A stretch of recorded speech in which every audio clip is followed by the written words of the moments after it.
明仔载开始就会当伫网络顶来买喙罨咯，但是爱加收7块的运费。外界质疑政府趁真多。经济部长沈明珍来回应讲，这个计数拢甲厂商讨论过，受益的人付费这真合理。另外，这礼拜就有机会一天来做出着1000万片的喙罨，是毋是会当摕这个喙罨来做外交呢？沈明珍讲，先甲台湾顾好，若有村才来讨论。入面可能是你滚算笑将经济部长沈荣珍讲是喙罨部长。所以啊，以后你不要当口罩部长啦。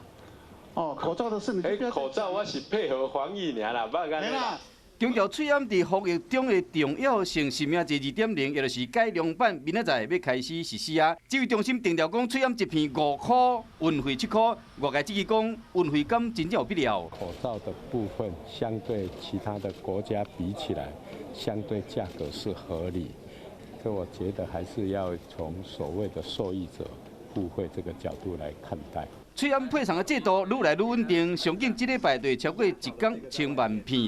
台湾敢有法度做这个喙罨外交？国内优先稳定供应了后，有疑虑，咱开来做防疫外交。生产的部分已经准备好啊，不过民众要安怎注文？方法之是透过健保快易通 App。